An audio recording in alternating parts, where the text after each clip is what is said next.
was, I think, a gamble the company took, but it was also something which one was prepared for. And I think there were a lot of people who supported me during that journey. So be it my zonal managers, my regional managers, or even the commercial head who were out there, they were very supportive to say that it's a first of its kind, so it's not something where it's just going to be like, okay, you've joined and now we're just going to leave you in the lurch. There was a lot of support. What I mean by support is, of course, a guidance of how to tackle the typical wholesalers who we find in India, who would probably raise an eyebrow every time a woman is going to take like a sales order.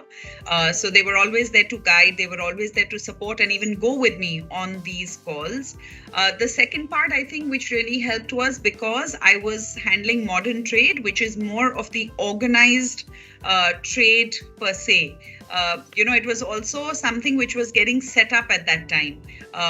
Organized retail was not as evolved as it is right now. Of course, today you have not only organized retail, but e-commerce, which has taken everything by storm. But at that time, it was very nascent.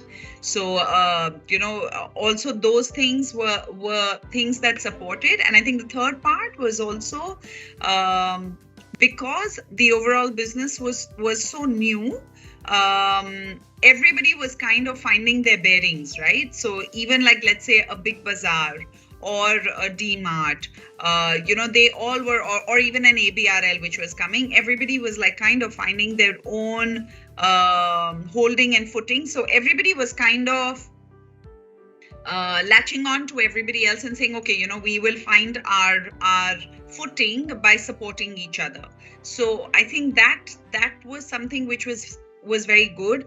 The one part which I realized at the very early joining the organization was that the only way that you can earn, let's say, anybody's respect is to always go in the market and get a pulse of the market. So during the 6 days working that we had, I used to make sure 4 days out of those 6 days I used to be in the market with the distributor, with my sales officers. And I think that really helped me set a rapport with them.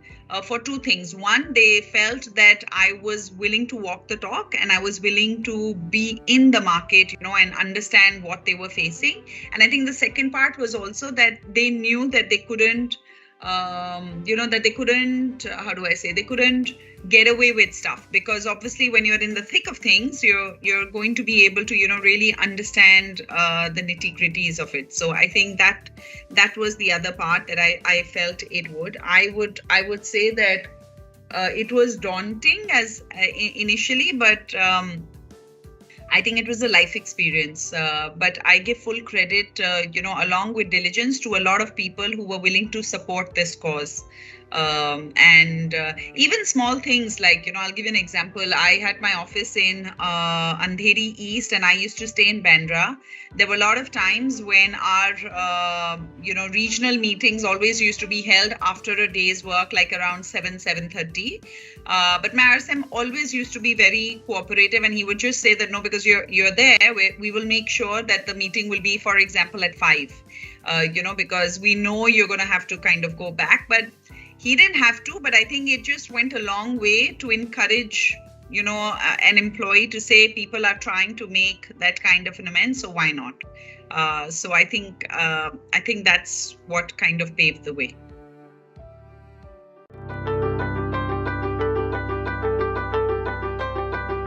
As the CMO of the luxury and the prestige brands in Coty, what, according to you, are the key differences in marketing a luxury product in comparison to a regular consumer product? Yeah. So I feel innately the concept of beauty is honestly the same. It's pretty much the same how consumers view beauty, be it in a consumer or a mass setup versus, let's say, in an environment which is more luxurious. What changes are the entire integrated marketing campaign and what we really put emphasis on. So, for example, I'm not going to use too many brand names because then it becomes a bit of a trademarked kind of thing. But I just to tell you. So, if I were to, for example, market let's say a mass lipstick. The big medium of awareness is always going to be TV, for example. That's going to be the first touch point where we create that awareness. Or you're going to try and engage with people, for example, on college shows.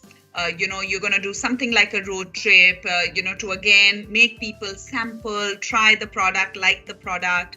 You will probably engage in college fests, again, to kind of make people, engage during that time.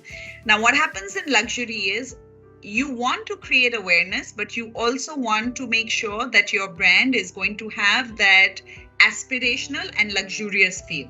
So the way you are going to communicate will be very different. What would I mean by that is, let's take a same lipstick, which is, for example, of a Gucci or so, which is just getting launched.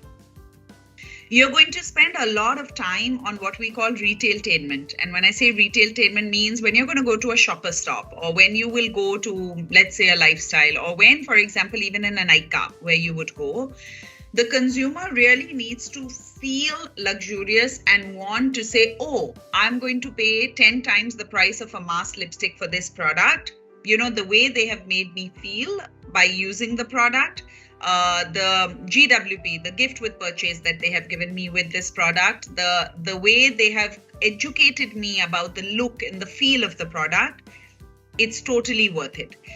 So I feel service plays a very, very important role in luxury versus, let's say, mass marketing. So retail and luxury would be two big things.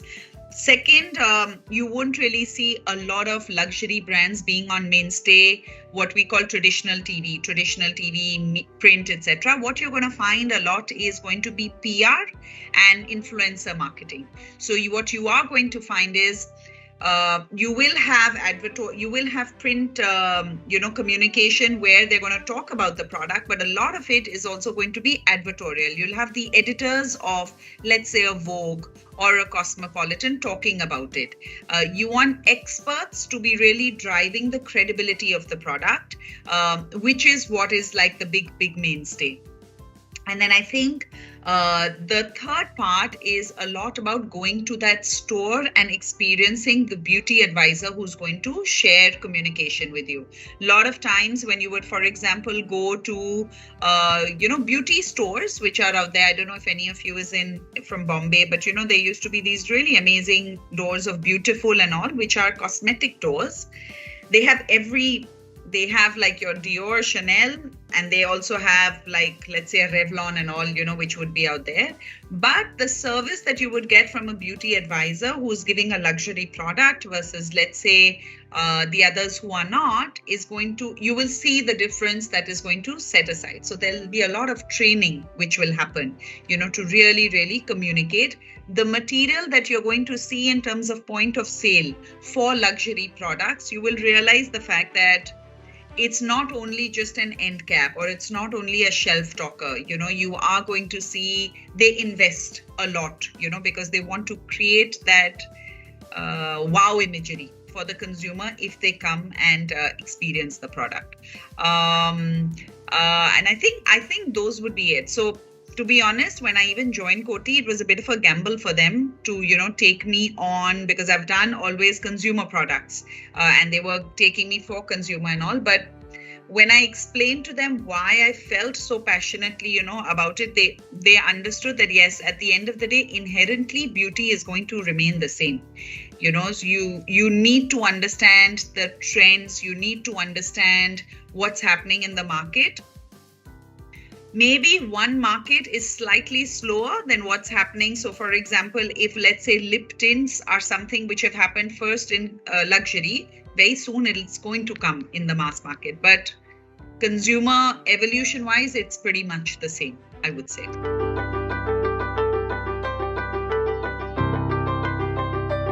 So how has COVID-19 changed the cosmetics industry, since the customers, cannot try out the product, especially since colors shown on the screen might not truly be representative of the appearance upon application? So, yeah. So there, I think the first part is, I think nobody in the world had expected something like this to take the world by storm, let alone just the beauty industry. And for the first few months, I have to be honest, the entire industry on its own was doing a bit of test and learn and hope. Like those were really our mantras. How it has hurled is, the first part which we all felt was that consumers were really striving, and this I'm talking about even in those first initial 3 to 6 months. Consumers were really striving for connection. They were striving for a sense of community and a sense of authenticity. I'll give you an example, not only in the cosmetic bit, but for example, athleisure brands like Lululemon, what they started doing was they were giving weekly classes to their followers, to basically give them a sense of enrichment and wellness of their body and mind. They amplified this so much through Instagram and other social media platforms, which was a fantastic example to a lot of people to say connect with your consumers. Even brands like Sephora, they did a lot of this, if they were doing one Q&A sessions or content on social media, they probably tripled it and 4 times, did it, because they still wanted to communicate with the consumers, but they obviously understood it's not something which would be done in a physical environment. So they have to do it, online. The second part, of course, was that digital really engaged consumers, and it just magnified how much not only manufacturers wanted to do, but even how willing consumers were to shift to a digital platform. There were new ways that really got introduced, and technology. And here is, where AR and VR came into play. So there were a lot of organizations that actually came out with apps for consumers to virtually try on lipsticks, not skincare, more lipsticks, foundations, to make people understand what it would be, which I think some players were slightly ahead of the game and some of them slightly back, but they realized that this was going to be a norm. The third which happened was there was a big rise in terms of segments on skincare. So from becoming earlier, I can tell you there was a lot of focus which was happening on makeup, because makeup obviously is not as penetrated as skincare, but COVID really threw that off, because obviously how much of makeup are people going to wear when we're doing virtual calls, right? But staying at home, men and women, they wanted to take care of their skin, so there was a lot of emphasis that was happening for people to take care of their skin. And even if you see any organization, you will suddenly see the weight of business of skincare for them shifting, so they started actually investing a lot. There were other things. So for example, a lot of the beauty salons were closed. There were, consumers obviously were foregoing their services, and obviously they didn't have physical contact. But as a result of which, what we also saw consumers do was there were a lot of DIY concepts, which was do it yourself. So you saw people experiment, with using different luxury products or using home care remedies, and telling, okay, I tried this, test and learn, I don't want to spend the money. I'm, on beauty products. I'm going to use something from home and look at it, which is what we saw happen. There was a lot of, consumer buzz around ingredients. So for example, in India, neem, was something which was coming up. Haldi, of course, is something which people believe in. So a lot of those that came about. I think also somewhere after about 6-7 months, there was such a sense of, I would say, there was a sense of a bit of hopelessness, which was sensing into a lot of people, as a result of which what we saw was that those brands that were willing to talk a bit more in a positive connotation were helping, were helping people give hope, were helping people give, that ray of sunshine. An example of that is something which Dove and Colgate had done, where Colgate, for example, they said they released these campaigns, with just a smiling face, like just a smile. And they were talking about, despite everything that you've been through, we just want you to know that keep your optimism alive and, keep a smile on your face, and Colgate is going to help you do that. But it was just a very small message, but it went a long way to make people realize that, yes, of course, there is there's a bit of sense of despondence, but there's light at the end of the tunnel. And brands which were able to key on to that hook, I think, consumers appreciated that in those brands. So I think that was also one factor. What really came about during this time is, of course, that everyone focused on the fact that something like this is not the first time that it will happen and not the last. So, of course, sustainability came a lot under the fore. I know that consumers became increasingly aware of the brands that they use, the ingredients that they were consuming, the packaging that was getting used, and brands shifted gear, to just say, okay, we're not using so much of plastic. We are using ingredients which have been naturally sourced. There is, no cruelty on animals, etc. All of them became like big buzzwords that happened. And I think the other part, which in luxury happened a lot, was that the use of customer data became really important because consumers were not shopping physically in stores. If they had ever shopped, and if in our CRM data we knew who those consumers were, we were able to do targeted advertising.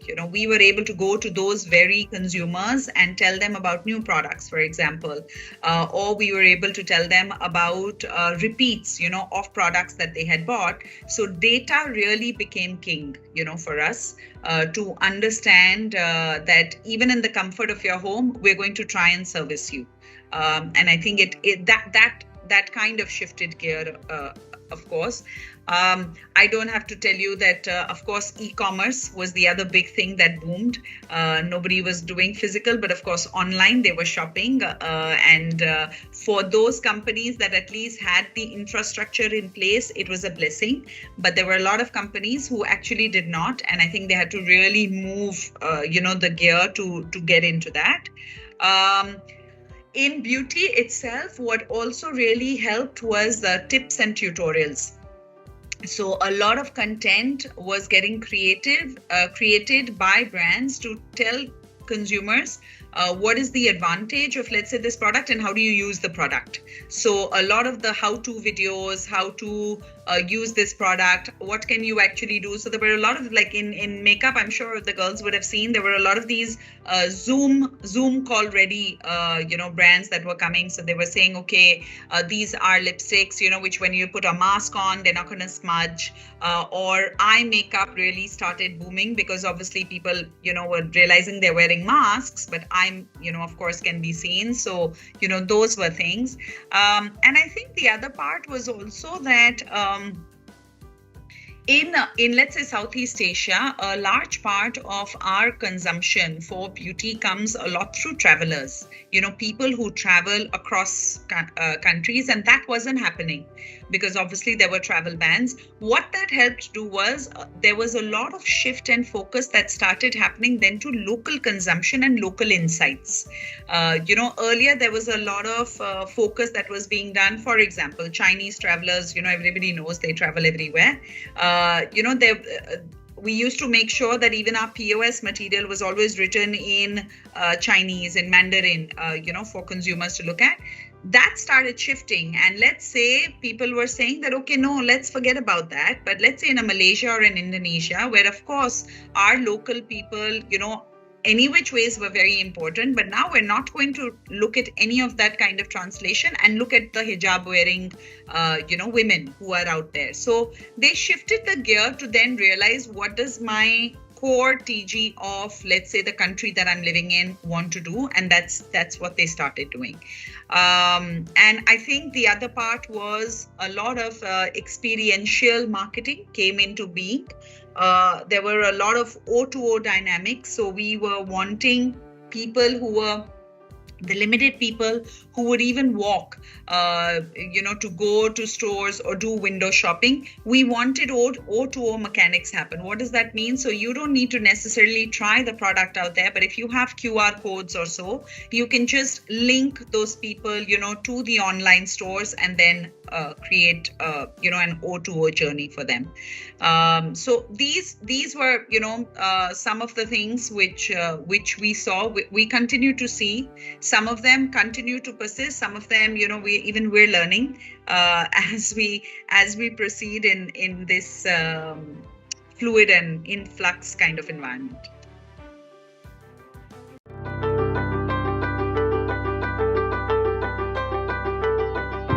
What role do you feel IFT as a college and MBA as an educational background has played in your journey? And what advice would you like to give to the budding marketeers of today?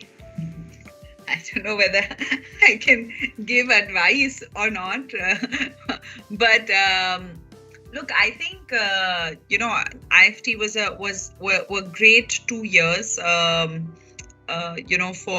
for me. Firstly, because I think we had some great professors, firstly, out there.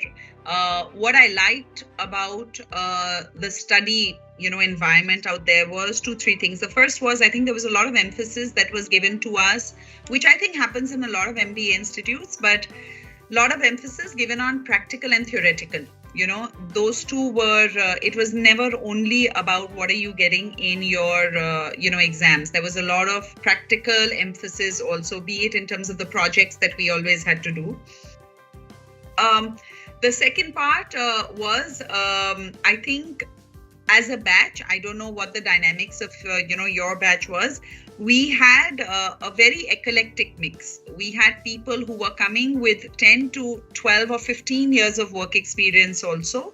And we had people who, like me, who were fresh graduates, who were joining, the batch. As a result of which, I always felt that in terms of knowledge sharing, it was very rich. When we used to make our groups also for projects, we always used to be greedy to say, no, we want someone who's got that work experience, because the insights that they would actually be able to give us, a lot of us fresh out of college, may not have. And I always felt that was something which was great. I also think on a lighter note, it made me make friends who I still cherish and have, of a lifetime. Those 2 years are also the years, where a lot of us are kind of finding our bearing, wanting to know what are we going to do next after MBA. And, friends out there at that time, I mean, they were from all over India, right? That used to be our home away from home, and people who were out there, our friends were our family. So there was a large part of emotional support also, which came through our friends, in that space. And I'm still in touch. They're still one, my closest friends till date. So I think that part also helped. I think in terms of practical bit, so Akshay was actually in the placement committee. So he was the PlaceCom convener. What I really liked was, what it really enriched for me and also for him was a lot of the entrepreneurial streak, because, it was the PlaceCom, it was the students. So I always felt it was a college where everything was, by the students and for the students and of the students. So everything you guys, have to do. Of course, the teachers are there for guidance, but, we were the ones who were running to make sure that all those 100 students of our batch were placed, to make sure that it was never only about just, the first 20 students. It was, it was a sense of pride. So I think that entrepreneurial streak was something it really helped. There were, of course, at that time, I'm sure you guys have evolved a lot more now. But at that time, we were just starting all this corporate interaction committees, and also, again, it gave us that sense of saying that if you want to do something, it's in your hands. We were not bound by saying no. This is the structure, and that's all that you have to do, which I think laid an amazing foundation for all of us, even when we stepped into our careers, because we just realized that it's very easy to say, okay, what is the college going to do for us? What is what are we going to get out of it? It was just very simply put, as good as how we made it out to be. So I think that was fantastic. I also think being in foreign trade, so a lot of people used to say, no, it's MBA in IB, it's so we were always raised those questions, but I really didn't feel that it was in any way any impediment. You were as good as you made it out to be.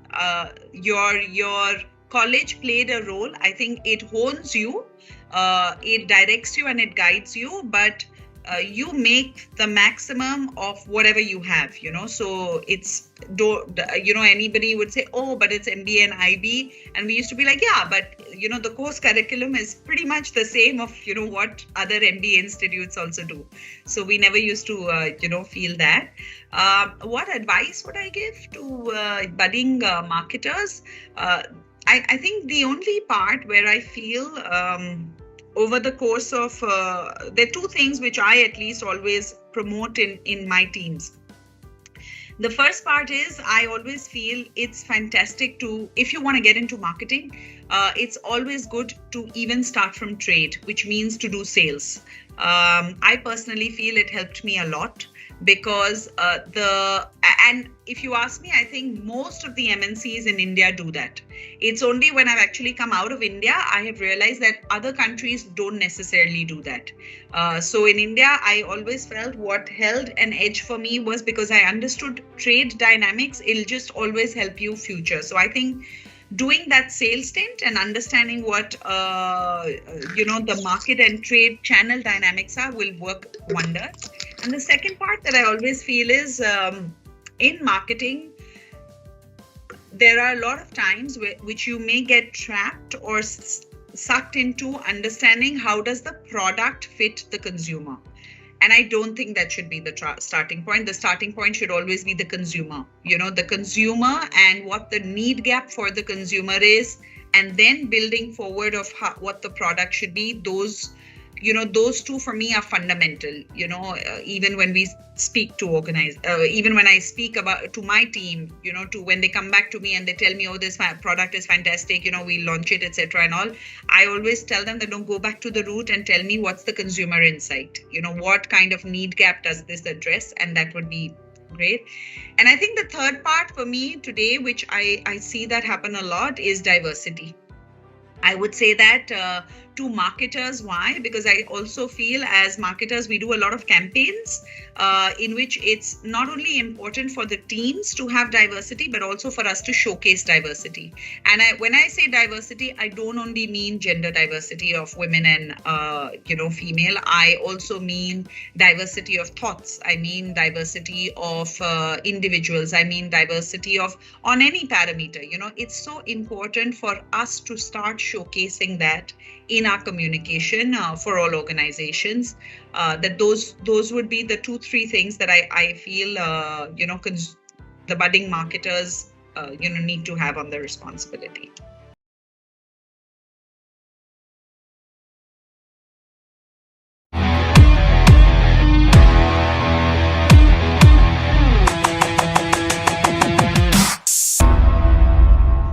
Favorite thing to do when you're not working? Read. One thing you miss the most about IIFT? I would say the Lakshman ka dhaba. 3 people from IIFT you are still in contact with? So I'm in touch with Mayank Padya. I'm in touch with Gautam Kalia. And I am in touch with Kunal Patni. Name one person who has inspired you. My mother. A lot of the personal and work-life balance I've learned from her. She was a working mom all my life. And I didn't know life otherwise, to say, that I won't be able to. So for me, it just came very naturally.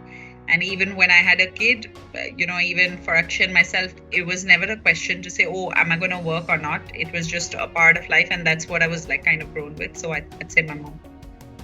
If you could tell your younger self one thing, knowing what you know now, what would it be? I would say not to take all the undue pressure that we generally tend to take on ourselves, and to enjoy and relax life a bit more, because I feel we all tend to put so much of pressure on ourselves, and most of it is self-inflicted.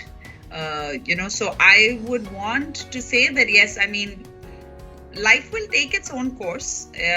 We will make wins. We may lose some also. It's okay. But, everybody is going to turn out all right. And, we will find our calling some way or the other, but we need to have that patience, and we need to realize that there is a lot more to life than, let's say, for example, just work, or just achieving, what that next milestone, etc. would be. So I would want, to say that, to probably, relax and chill a bit more. Ma'am, now I'll just give you a few words, and you can just tell me the first thing that comes to your mind when you hear these. Okay. So MBA. Life lessons. IIFT campus. I would say life lesson again. Right. But I would say fun also. Fun, masti, and life lessons. That's a great combo. Beauty. Confidence. Hostel. Amazing masti. All right. So 9 a.m. classes. I always used to be punctual, because most of the time I was not a hostler. So I'm from Delhi. So I always used to attend all 9 a.m. classes. I used to probably be the only one. All right. It's a bit more easier online, I should say. Yeah, true. And finally, dabas. They were godsend. Literally, they could make like the most horrible days for us with that one Maggie and chai that we would have. They were godsend. They were literally, I can tell you, for all the hostlers, so they were, koi canteen mein nahi khata tha, koi hostel ka food nahi khata tha. They only wanted to have at like the dhabas. And they were godsend. All Tanku, Lakshman, and then there was one guy who was at the back of the hostel also. So these three were dhabas. Oh, they were godsend. And if we had our way, we would not want them to sleep also. We would just say, pure time jage raho. Yeah. So